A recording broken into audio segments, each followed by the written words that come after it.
오늘 우리가 함께 묵상할 하나님의 말씀은 사무엘상 20장 말씀입니다. 말씀 봉독은 35절에서 42절까지 하겠습니다.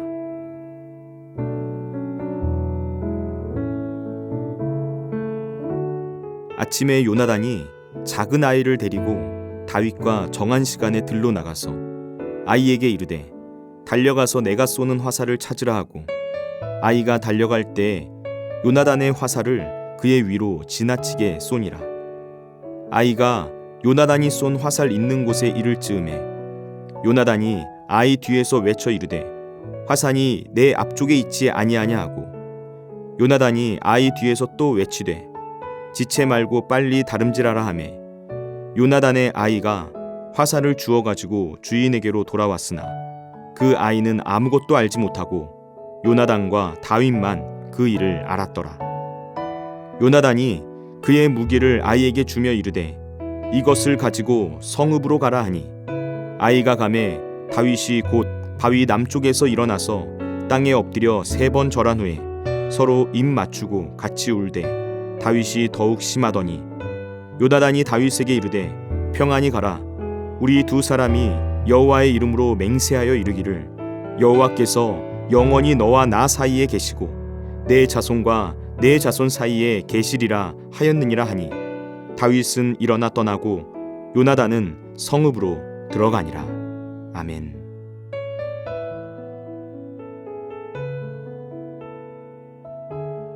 사울은 계속해서 다윗을 죽이려고 했습니다.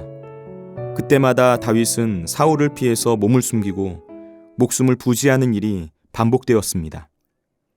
다윗이 사울을 피해 라마 나옳에서 도망쳐 나왔을 때 그는 은밀히 요나단을 찾아갑니다.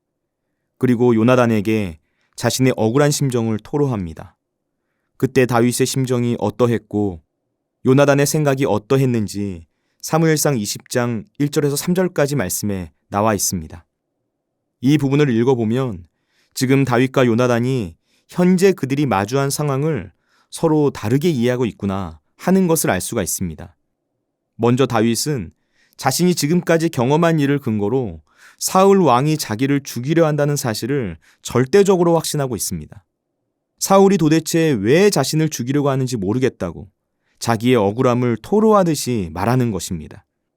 그래서 1절 말씀에서 요나단에게 내가 무엇을 하였으며 내 죄악이 무엇이며 내 아버지 앞에서 내 죄가 무엇이기에 그가 내 생명을 찾느냐라고 말하는 것입니다. 그런데 요나단의 생각은 달랐습니다. 요나단은 아버지 사울이 자신의 말을 들을 것이며 설사 다윗을 죽이려는 계획을 세웠다 하더라도 그 계획을 자신에게 미리 알려줄 것이라고 믿고 있었습니다. 이런 요나단의 생각은 다윗의 눈에는 너무나 순박하고 안일해 보였을지 모릅니다. 사울에게 있어서 자신의 권력을 유지하기 위해 목동 1명 죽이는 일 아무것도 아닌 것이 사실입니다. 그런데 요나단은 아버지 사울에 대한 희망을 버릴 수가 없었던 것입니다. 끝까지 아버지를 믿고자 하는 마음이 있었던 것이죠. 사무엘상 20장 3절 말씀을 보시면 다윗이 이런 요나단의 주장에 반박하면서 나와 죽음의 사이는 한 걸음뿐이다 라고 고백하는 장면이 나옵니다. 지금 다윗이 느끼고 경험하고 있는 현실은 삶과 죽음이 단 한 걸음 차이일 뿐이라는 것입니다. 지금 다윗은 자신이 죽음의 문턱에 와 있다고 느끼면서 하루하루를 살아가고 있었다는 것입니다. 그때 다윗은 요나단에게 사울의 속내를 판단할 수 있는 실험을 제안합니다. 초하루는 이스라엘의 중요한 절기였습니다.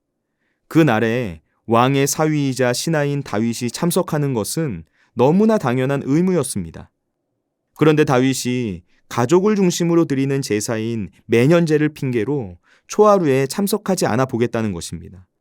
그때 사울 왕이 어떻게 반응하는지를 보면 사울의 속내, 즉 사울이 자신을 죽이려 하는지 아닌지를 분명하게 알 수 있을 것이다 라고 제안을 하는 것이죠.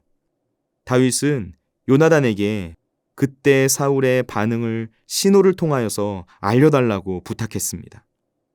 초하루가 되었습니다. 다윗은 예정대로 식사 자리에 나타나지 않았습니다.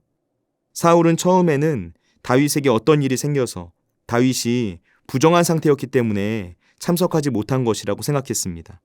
하지만 다음 날에도 다윗이 보이지 않자 사울은 다윗의 행방에 관해서 요나단에게 물었습니다. 그러자 요나단이 준비한 대로 대답한 것이죠. 그리고 다윗의 형이 대신하여 이곳에 오도록 명령했다는 말을 덧붙였습니다.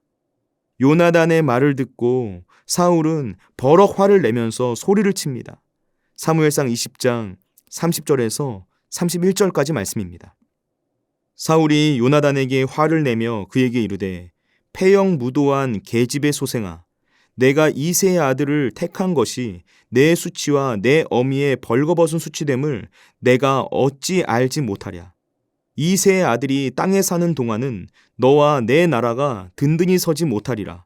그런즉 이제 사람을 보내어 그를 내게로 끌어오라. 그는 죽어야 할 자인이라 한지라. 여러분, 이 말씀에서 사울의 분노가 느껴지십니까? 지금 사울이 아들 요나단에게 화를 내고 있습니다. 사울은 자기의 아들 요나단에게 왕의 자리를 물려주려는 마음이 있었던 것 같습니다. 물론 다윗이 사무엘에게 기름 부음을 받았기 때문에 그가 왕으로 세워져야 한다는 사실을 사울도 알고 있었을 것입니다. 그러나 그렇게 하고 싶지가 않았던 것이죠. 그러니까 사울에게 있어서 다윗은 반드시 죽여야 하는 사람이 되었던 것입니다. 다윗을 죽이지 않고서는 절대로 요나단이 왕이 될 수 없다고 생각했기 때문입니다. 그런데 사울이 보기에 아들 요나단은 그런 자기의 마음을 너무나 모르는 거예요. 권력에는 욕심이 없어 보입니다. 반드시 죽여야 하는 다윗을 오히려 도와주려고 하는 것입니다. 사울은 이런 요나단의 모습을 보고 화를 주체하지 못하게 된 것입니다. 그 분노가 얼마나 심했는지 아들 요나단에게 창을 던져서 죽이려고까지 했습니다. 요나단은 이 모든 일을 겪고 나서야 아버지 사울의 본심이 무엇인지를 알게 되었습니다. 사울이 다윗을 죽이려는 마음을 품었다는 걸 깨닫고 다윗을 만나기 위해 약속된 장소로 갔습니다. 다윗이 도망쳐야 한다는 사실을 알려주기 위해서 미리 주고받은 신호대로 화살을 아이보다 멀리 쏘고 어린 종에게 화살을 주워 오도록 했습니다. 그 이후에 요나단은 종을 돌려보내고 다윗을 만나서 울며 작별 인사를 나누는 모습이 오늘 본문 말씀에서 그려지고 있습니다. 여러분, 요나단은 다윗을 죽이려는 아버지 사울의 의지를 확인하면서 다윗의 도망을 도와주었습니다. 요나단은 이 모든 일이 육신의 아버지의 뜻을 거스르는 것이지만 하늘 아버지의 뜻을 이루는 일이라는 걸 알고 있었을 것입니다. 다윗과 요나단을 생각하면 진정한 우정이란 무엇인가 생각하게 됩니다. 이제 두 사람은 서로 각자의 길을 걸어가게 됩니다. 하지만 두 사람은 하나님의 언약 안에서 맺어져 있습니다. 이 언약은 바위처럼 단단하고 견고한 언약입니다. 이 언약의 증인이 하나님이시기 때문에 어떤 사람도 둘 사이를 갈라놓거나 깨뜨려 놓을 수가 없습니다. 지금 다윗이 처한 상황은 3절 말씀에서 고백했던 것처럼 삶과 죽음이 단 한 걸음 차이에 불과한 상황이었습니다. 사는 게 사는 것이 아닌 상황입니다. 늘 죽음의 고비를 넘겨야 하는 위태로운 상태입니다. 그런데 요나단은 이런 다윗에게 희망과 같은 존재가 되어주기로 결단한 것입니다. 전도서 4장 12절에는 이런 말씀이 기록되어 있습니다. 한 사람이면 패하겠거니와 두 사람이면 맞설 수 있나니 세 겹줄은 쉽게 끊어지지 아니하느니라. 우리는 다윗과 요나단의 모습을 통해서 하나님의 뜻 안에서 이루어지는 진실한 우정을 발견하게 됩니다. 진실한 우정은 삶과 죽음의 경계에서 더욱 빛이 납니다. 진실한 우정은 힘들고 어려운 절망의 자리에서 희망을 발견할 수 있도록 만들어줍니다. 여러분, 교회란 어떤 곳입니까? 교회는 단순한 가족과 같은 공동체가 아닙니다. 교회는 가족 그 이상의 공동체입니다. 서로 다른 기질과 성격과 삶의 배경을 가진 사람들이 예수 그리스도 안에서 서로 어우러지면서 삶을 공유하고 영적인 성장을 돕는 진실한 우정을 나누는 곳입니다. 소득이나 지위, 학력이나 배경, 결혼의 유무를 비롯한 모든 것을 뛰어넘어서 진실한 우정을 나눌 수 있는 사람과 사람 사이에 어울림이 있는 곳이 바로 교회라는 곳입니다. 우리가 예수 그리스도 안에서 하나가 되어 교회를 이루었다는 사실은 우리가 쉽게 끊어지지 않는 세겹줄이 되었다는 것을 의미합니다. 다윗과 요나단 같은 그런 진실한 마음을 나눌 수 있는 사람들이 있는 교회, 바로 그런 교회가 우리 교회가 되기를 간절히 기도합니다. 기도하겠습니다. 우리를 사랑하시는 하나님 아버지, 우리를 예수 그리스도 안에서 하나가 되게 하시니 감사합니다.